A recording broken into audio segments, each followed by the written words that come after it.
We hope you enjoy today's story. As usual, Harvey was sitting in his deep armchair with a beer in his hand, watching a baseball game on the big screen TV. Betsy had gone upstairs after dinner. He had no idea what she was doing, nor did he care. As far as he knew, it was just another night at home. However, shortly before 7 p.m., the doorbell rang. Before Harvey could get up, Betsy shouted from upstairs, "Harvey, could you please get the door?" "Sure. I was going to do it anyway." He walked to the door and opened it to see a well-dressed man he didn't recognize. "Yes, can I help you? I hope you're not selling anything." "No, I'm here to pick up Betsy." "For what?" "We have a date." Harvey's eyes bulged out of their sockets. "You have a date with my wife, Betsy?" "Yes." Harvey stood there for a moment, trying to figure out what to do. "I'll call her." He walked to the foot of the stairs and shouted, "Betsy, your fiancé is here." He expected her to ask, "What date?" or "It's not really a date." Instead, she said, "Tell him I'll be right down." Harvey just stood there, wondering what was happening. When she came into the living room, she was wearing a short evening dress. Her dress had a deep neckline, and she wore a lot of makeup. Harvey asked, "Betsy, tell me, what the hell is going on?" "I'm going on a date." Married women don't go on dates with anyone other than their husbands. "I'm leaving. I'm tired of spending evenings watching you drink beer and stare at curling. The most I get from you is a burp or a fart. And you don't even apologize when you do it anymore. When was the last time we did something exciting? If you can't give me any attention or offer a random chance for fun, I'll find someone who can." She jabbed her index finger into his chest. "And now don't wait up for me. If I'm lucky, I might not be back until morning." She left, slamming the door behind her. Betsy got into the waiting car and told the driver to go. Once they were away from the house, he stopped, and they both started laughing. I wish I had a picture of the look on his face. It was priceless. If that doesn't make him change from a sloth into a normal person, I don't know what will. Don't you think this might make him angry and worsen the situation? I doubt it. He'll probably just sit there wondering what happened. I'll be back before he gets too upset. I don't think he would consider divorce so quickly, but I'm willing to take the risk. Maybe I shouldn't have added that part about not being home until tomorrow. Oh well, too late now. Given how our marriage is going, I'd rather divorce than continue like this. Damn it. I love that fool to death. I just wish he cared more about me and us. Oh well, drive around the block, we'll go back, and I'll see how he's doing. After driving around the neighborhood, Betsy and her date pulled into the driveway and parked. Harvey didn't rush outside as Betsy had hoped. She went inside and didn't see him. The TV was still on. She quickly checked the downstairs and then went upstairs. He wasn't there. Then she called his mobile phone. She heard it ring. Betsy ran to find his cell phone on the nightstand. Next to it was his wedding ring. She quickly looked around the room. Several of his personal items were missing. Oh damn! Betsy ran downstairs to tell her friend what had happened and to check if Harvey's car was in the garage. It was gone. The man asked, "Where do you think he is?" "He probably went to a bar to get drunk. At worst, he might even spend the night in a motel. I can imagine him sulking like a little kid. He'll pay for this when he comes back and forgets my joke. On the other hand, his leaving might actually be for the best. If he feels bad because I had to go to such lengths to motivate him, I don't mind letting him continue to feel bad for a little while longer." Harvey didn't return or call that night. The next morning, later the next day, when Betsy couldn't take it anymore, she called Harvey's personal secretary before he was supposed to return from lunch. "Barbara, please connect me with my husband." "That won't work." "Betsy, what the hell is going on?" "Harvey stumbled in this morning. He told me to shut up and listen. He said he's taking the day off because he has a lot of personal matters to deal with. Then he asked me who handles the company's medical insurance. I gave him the name of the girl in HR who deals with medical insurance. That seemed to help him. He didn't want to talk to me any longer. He left without saying thank you or anything else. That's not like Harvey at all. Do you know what happened to him?" Did a close relative die or something? What happened to him? I pulled a stunt that had some unpleasant consequences. I hope he'll get back to normal. Could you transfer me to that girl in HR? Sure. HR, Rhonda speaking. I'd like to talk to Sylvia, please. She's currently training a new employee. Can someone else help you? Can someone tell me what Harvey Strickland did in HR today? I can look into his file, but I need his permission to provide you with any info. I am his wife. Can you tell me anything? I can check your coverage under his policy. Hold on, let me see. What a coincidence. We were going to contact you today anyway. You should receive an official notice by mail that you are no longer covered by your husband's medical insurance. You can retain coverage for 180 days past its termination if you pay the outstanding balance. That's the only thing he changed. A stunned Betsy just sniffled, "Thank you," and hung up. Why did Harvey remove me from his medical insurance? Then it hit her. She immediately went to her computer. She checked their online bank accounts. Half the money from both the checking and savings accounts was gone. Oh damn, he's divorcing me. Betsy couldn't decide what to do next. She was lost in thought when her phone rang. It was their life insurance agent and family friend, Larry. This is Betsy. Hi, Larry. Betsy, can you tell me what the hell is going on? Harvey came here, canceled the automatic payments for your life insurance, and changed the beneficiary to the girls. You won't get any money. Also, the automatic withdrawals for the life insurance payments were transferred to a new account. He said he's sure this is how he wants it. I'll have to send you an official notice about the beneficiary change and the termination of your life insurance payment. I'm sorry. I assume you guys must be splitting up. Yes, thank you. I can't say anything more right now. But you haven't really told me anything. Yes. She hung up. 2 minutes later, their lawyer, neighbor, and friend Doug called. Betsy answered dully. Hello. Betsy, it's Doug. Can you tell me what the hell is going on? Harvey came here and changed his will so that the kids get everything, and you get nothing. He also removed you from the list of people who could be his medical proxy. He refused to tell me why and said he didn't care if I told you or not. Then he asked me for a referral to a family lawyer. I assume you two are having serious problems and are considering divorce. Listen, I can always change everything back if you two reconcile. I'm very sorry this is happening, Marilyn, and I think very highly of both of you. I have to run now, but I wish you both the best. Betsy weakly replied, Okay. The next call was from their twin daughters, who were away at college. Mom, what the hell is going on? Dad called us all traitors to you. He said you're dating and sleeping with other men. Then he told us that he wouldn't be in touch for a while so you could have the freedom to date others until the divorce. He said he took care of our future college expenses. We tried to ask questions, but he ignored us. He told us to remember that he loves us and hung up. Mom, we're scared that Dad might harm himself. Can you tell us what happened that made him so depressed? I'm the fool who made him depressed, and I'm trying to find him to apologize. The problem is, I can't seem to find him. Maybe I can try. Hey, I'm getting another call. Maybe it's him. Call us back. Hello, Harvey? No, it's your mother-in-law, Doris. What the hell is going on? My son called me crying like a baby. He said something about you sleeping with a group of men. He seemed drunk, so I wasn't sure how true his story was. All I know is that he was very upset.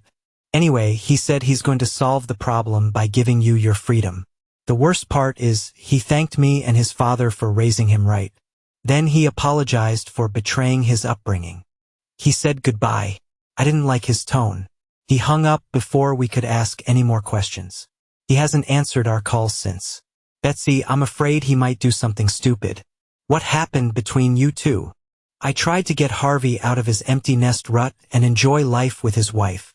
I decided to do something crazy to snap him out of his depression. I pretended to go on a date with another man. I was gone for 10 minutes. 10 lousy minutes. When I came back, he was already gone. Today, I found out he did some things that look like he's planning to divorce me. I'm trying to find him to stop this madness, but I can't reach him to talk to him. So, It's your fault that my son is planning to kill himself. Let me tell you something. If he dies, I will hold you personally responsible. Click. Betsy couldn't think clearly. She called all the local hotels and motels. Harvey wasn't listed as a guest at any of them.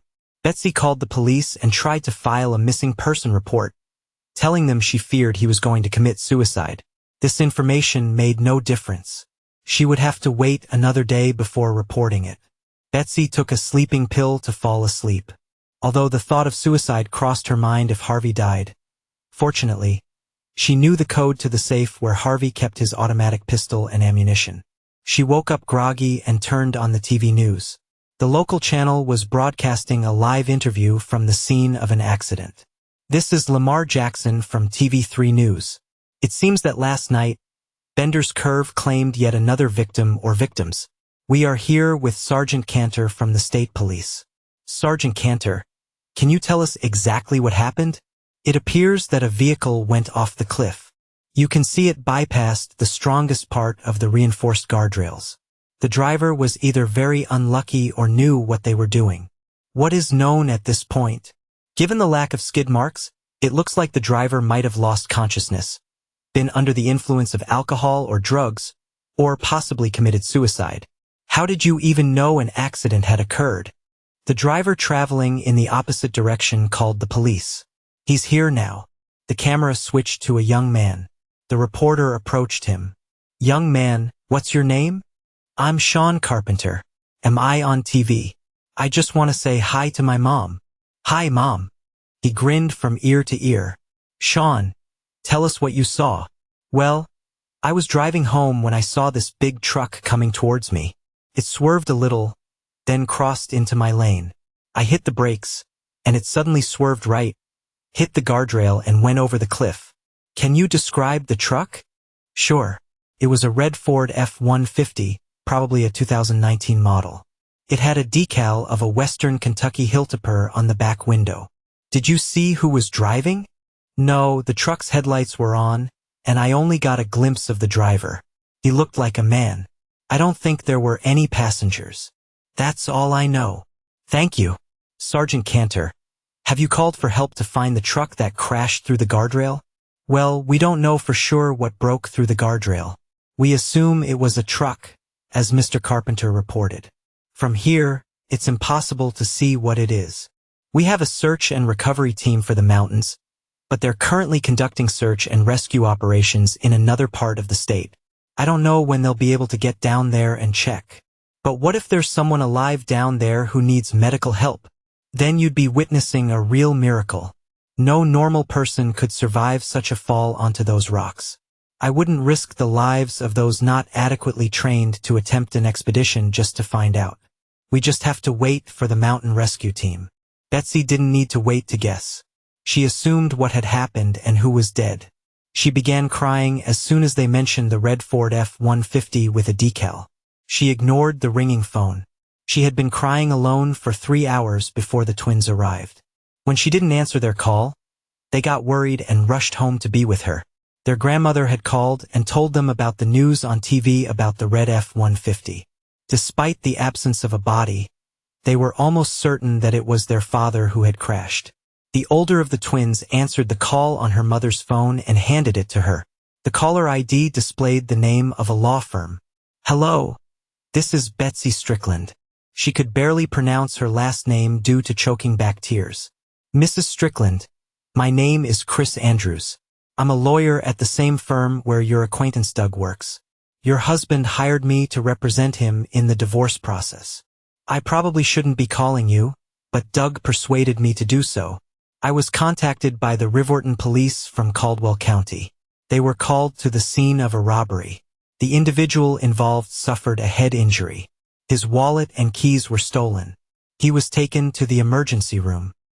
He was shortly after that sent into surgery. The unknown individual was put into a coma to relieve pressure on his brain.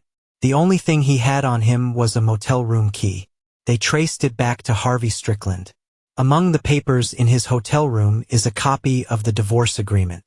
It made me responsible for his divorce proceedings. That's why they called me. Your husband instructed me to handle the divorce because he didn't want you to have to deal with him directly in any way. However, your children are allowed to visit him, but I have the final say on visitor access. What? He's my husband. Of course, I can see him.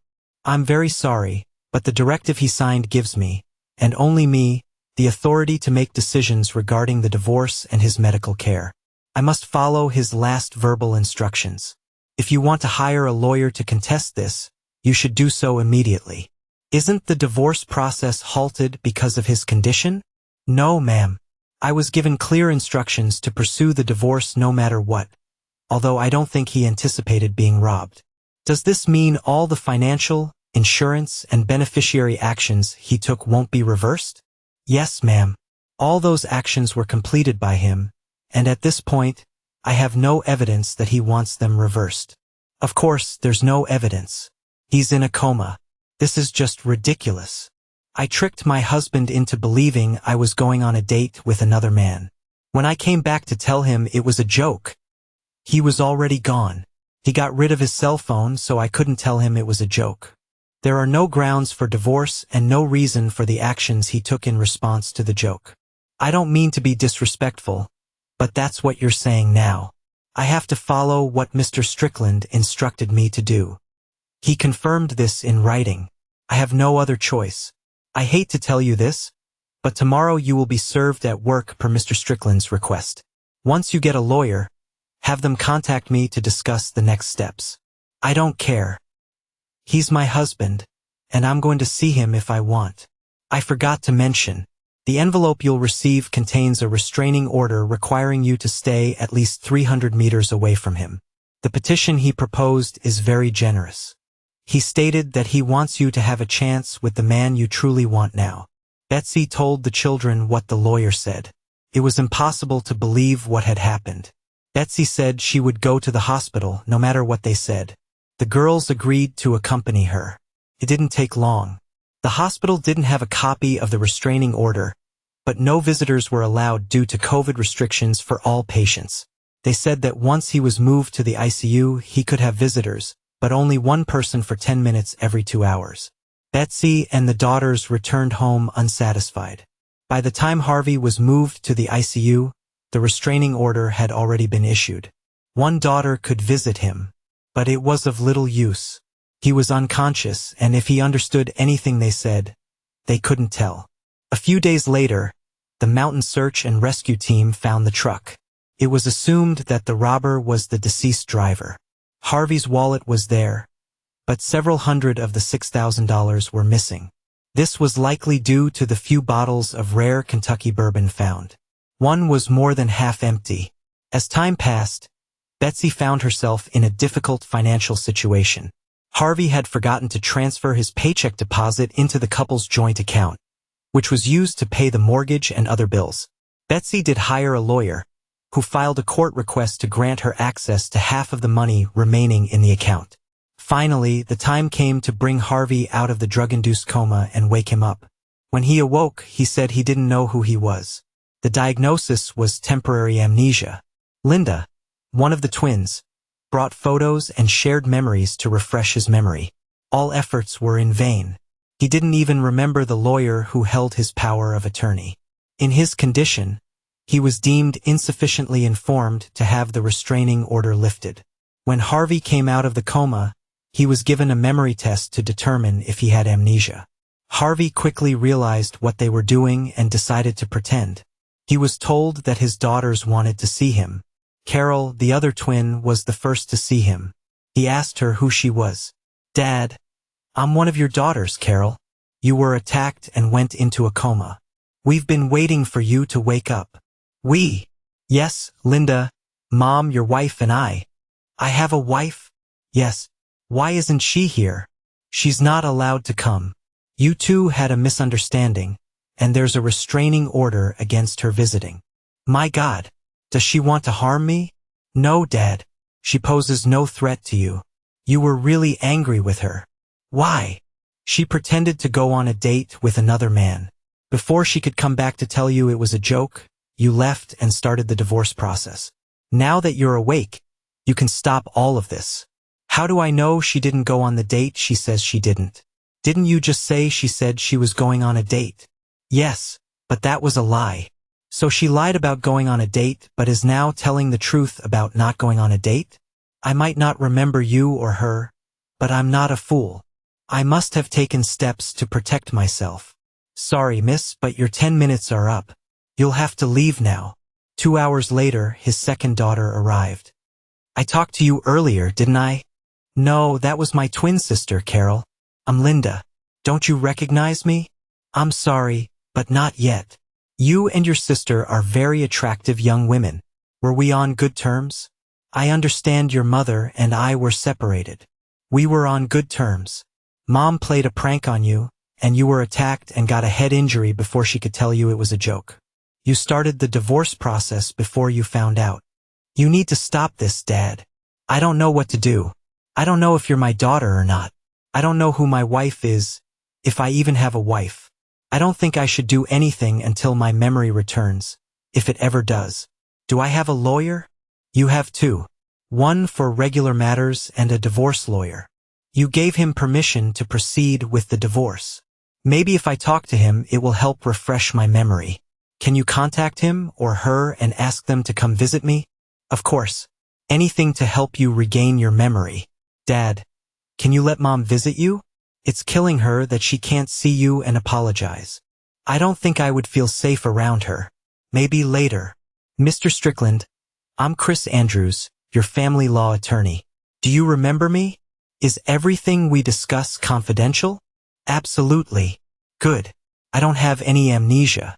I'm trying to figure out what to do about the divorce.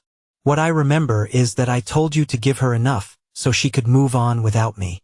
That's correct. She was served and got a lawyer. Do you want to rescind the agreement and stop the divorce? No and no. Can you investigate her supposed non-date and report back to me what you find? I can hire someone on your behalf if you authorize me to do so. Do it. Harvey continued pretending to have amnesia and kept talking to his daughters, ignoring their pleas to see their mother and stop the divorce. He waited for the report from his lawyer. The report arrived a few days later. The private investigators believe there is insufficient evidence to prove whether or not she went on the date. The man she was with swears nothing happened.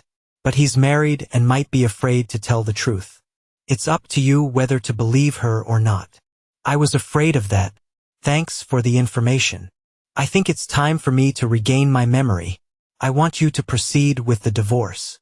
Carol was the only one who heard him say her name from memory. Shortly after that, he told her that memories were flooding back, including the night of Betsy's betrayal or trick, depending on what to believe. He agreed to meet with Betsy. After hugs and tears, Betsy began, Harvey, it was a trick, a cruel trick on you to make you change. Doug and I just drove around the block, but by the time we got back, you were already gone. How do I know that's true? I can ask Doug to come and tell you. He was the one who helped me pull off the trick. So, I have to take the word of the man you supposedly cheated on me with to convince me you didn't cheat on me. Sorry, but that dog won't hunt. I tried to call you, but you left your phone at home. I waited for you all night, but you never came back. Was anyone there while you were waiting? Doug stayed for a couple of hours and then went home. I'm sure he'll vouch for you. I waited for your call until the next day when I called your office. That's when I found out you took a scorched earth approach to my fake affair. You seemed like you couldn't wait to get rid of me. Why wouldn't I? You told me to my face that you were going to cheat on me. You said you wanted another man who was standing right in front of me in my own house. I was devastated. But because I loved you, I wanted to give you what you wanted as soon as possible. Besides, I no longer wanted to be married to you. You broke our marital vows. Why prolong the agony? Let's go ahead and get divorced. I don't want a divorce. I never planned to actually cheat on you and never did. I wanted to motivate you to fight for me and bring some life back into our marriage. Obviously, I chose the wrong way to do it. Forgive me. Please, Harvey, stop the divorce and let's get back to our life. I love you. Even if what you said is true, and I still don't believe it, you played a cruel, nasty joke on me. I don't know if I want to stay married to a woman who does such things. For now, I'm continuing with the divorce process. I will move into my own apartment when I get out of the hospital. Harvey, that's such a waste of money. You have a home and a bed. I'll move into a different room in the house for a while, if that's what it takes to win you back. Visiting hours are over, and I want to see my daughters. Betsy was escorted out of the room. The twins tried to support their mother's case. Neither of them could explain how long their mother spent with Doug that night, so it didn't matter to Harvey. When it was time for his discharge, he indeed moved into an apartment near his work. The divorce proceeded until Betsy's lawyer demanded mandatory counseling for them. 12 sessions. Harvey offered no resistance. During counseling, Betsy went first. I love my husband very much. We had a wonderful marriage and raised 2 amazing girls together. I think the emptiness syndrome hit him harder than it did me. I wanted to fill that gap by spending more time with him doing various activities, not just physically being in the same house. Harvey seemed to have withdrawn from our marriage. Our sex life remained the same as when we had to plan sex for times when the girls were unlikely to hear. Their absence didn't change anything for Harvey. I decided to shake things up to get him to pay more attention to me. I persuaded a male friend from work to join me in what I called shock therapy. One evening, I pretended to go on a date with him. My date and I drove around the block so I could return. I planned to tell Harvey it was a joke meant to provoke him into caring about our marriage again. When we returned 10 minutes later, he was already gone, and I didn't get the chance to talk to him. I waited until the next day, called his office, and found out that he had taken steps to divorce me. It was a few days later when I learned that Harvey had been robbed and was in a coma. When he came out of the coma, he didn't believe that my supposed date was a trick and thought I was actually planning to see other men. Since then, he has been pursuing a divorce. I apologize for my misguided action. I beg him to give me a second chance. Harvey, what is your brief summary of what happened? She is accurate about what she said, but she left out a few details. When her date showed up, she not only told me she was going out with him despite my objections, but she also said she hoped to spend the night having sex with him. At that moment, I realized my marriage was dead. I assumed it was my fault that our marriage fell apart, so I wanted to leave as quickly as possible. I left my home and her so she could have the man she wanted, and I could start anew. I took steps to separate us quickly. I gave power of attorney to a lawyer because I didn't want to think about Betsy anymore, let alone talk to her. I would have given her a generous divorce and continued living my life. I didn't know I was going to be robbed, and I certainly didn't expect to end up in a coma. When I came out of the coma, I didn't remember who I was. Sometimes I wish I had stayed in the coma and hadn't remembered that night. Betsy says she didn't actually go on the date, but she provides no proof. In my view, it's just as likely that she did go on the date and slept with that guy, Doug. I think she only changed her mind when she realized what it would mean for her socially and financially. Now I'm being asked to believe it was just a joke and to return to live with a woman who was willing to break my heart. Even if she's telling the truth, she's a wife who has proven she is ready to hurt me. How can I live with that? Every evening when I come home, do I have to worry about what awaits me? A loving wife or an unfaithful one going on a date? It would be cleaner if we got divorced. She and Doug can have a life together, and I can try to move on. It seems we have a lot to discuss, the counselor observed. Everything reached a deadlock until Betsy brought Doug to the session. Harvey, I want to apologize for my part in the prank. Betsy assured me that everything would be fine. I had serious doubts when she got into my car. I swear, we only drove around the block before returning to the house. She was shocked to find out you had left. We discovered you had left your phone when we found it in your room. I stayed with her, waiting for you to return. Most of the time, she complained about what we did and how much you meant to her. After a while, I left. I'm sorry again. Do you believe me now, Harvey? Betsy asked. His words certainly sound sincere, but maybe he's just a good actor, Harvey responded. Harvey, it seems there's nothing I can do to prove to you that it was just a joke. I promise I will never play such a prank on you again. Can't you just believe me? Let's see. You lied to me that night when you said you were going to spend the night with Doug. And you claim you didn't do anything. You now say you're not lying. Next, you want me to believe you won't do anything like this in the future. How am I supposed to know where the lie ends and the truth begins? It all comes down to trust, Harvey. If we want to be together again, you'll have to trust me. If you can't do that, I'll agree to divorce you. The counselor spoke up. I have a suggestion. How about a postnuptial agreement that stipulates if Betsy ever does this again, you get all the property in the divorce? Would you be willing to sign that, Betsy? Yes. Harvey, I think I could try that. Betsy approached and hugged him. Harvey slowly reintegrated into his marriage with Betsy. It took quite a while before they shared a bed again. Their interaction was very fragile. Over time, they developed a relationship that included more outings, working on home projects together, visiting their daughters, and traveling.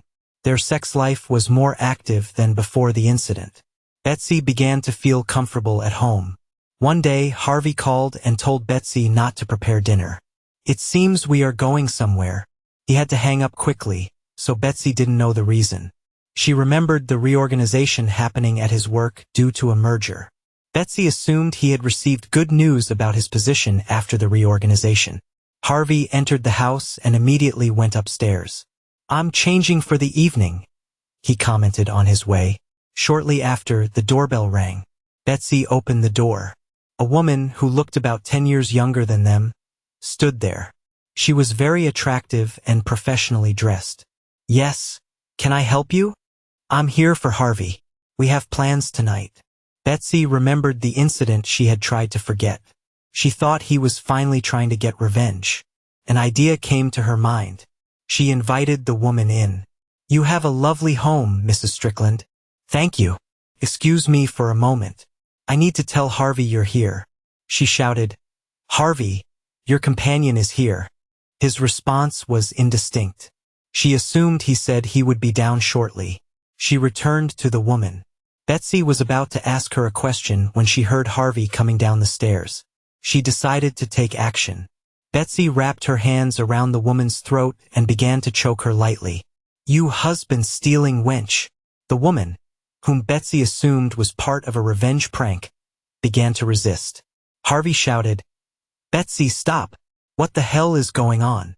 Betsy started laughing. This time, I caught you trying to prank me. What prank? This is my new supervisor from the merger, Amanda Briggs. Amanda, I'm so sorry.